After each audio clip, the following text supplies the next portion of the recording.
Friends, ഇന്നത്തെ വീഡിയോയിൽ നമ്മൾ കൊറിയർ പാക്കിംഗ് എങ്ങനെയാണ് ചെയ്യുന്നത്, എങ്ങനെയാണ് അയക്കുന്നത്, എത്ര രൂപയാണ്, ഡീറ്റെയിൽസൊക്കെയാണ് ഷെയർ ചെയ്യുന്നത്. അപ്പോൾ എല്ലാവരും സ്കിപ്പ് ചെയ്യാതെ കാണാം കേട്ടോ. അപ്പോൾ ഞാൻ ഈ ഒരു കൊറിയർ അയക്കാൻ വേണ്ടിയിട്ട് എൻ്റെ കയ്യിലുള്ള ഒരു ഫ്ലിപ്കാർട്ടിൻ്റെ ബോക്സാണ് എടുത്തിരിക്കുന്നത്.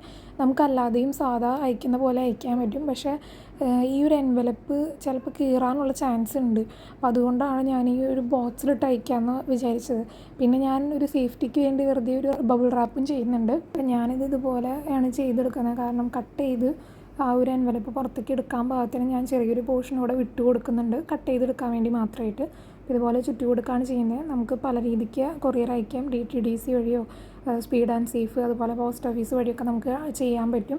ഞാനിപ്പോൾ ഈ ഒരു കൊറിയർ സ്പീഡ് ആൻഡ് സേഫ് വഴിയാണ് ചെയ്യുന്നത്. എനിക്ക് കൊച്ചിയിലേക്കാണ് വിടേണ്ടത്. അപ്പോൾ ഒരു ദിവസം കൊണ്ടൊക്കെ എത്തും. 60 രൂപയേ വന്നുള്ളൂ. അപ്പോൾ ഇങ്ങനെയാണ് വരുന്നത്. ഈ ഒരു പോർഷൻ നമുക്ക് കട്ട് ചെയ്തെടുക്കാൻ പാകത്തിന് പറ്റും.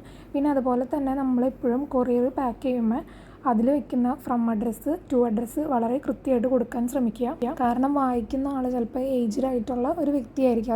അതുകൊണ്ടാണ് അങ്ങനെ പറയുന്നത്. പിന്നെ ഫോൺ നമ്പർ, അതുപോലെ തന്നെ പിൻകോഡ് എല്ലാം കൃത്യമായിട്ട് തന്നെ തന്നിരിക്കുന്ന പോലെ തന്നെ വെക്കാൻ ശ്രദ്ധിക്കുക. ഞാനപ്പോൾ ഈ ഒരു കൊറിയർ സ്പീഡ് ആൻഡ് സേഫിലാണ് അയക്കുന്നത്. 60 രൂപയേ വരുന്നുള്ളൂ.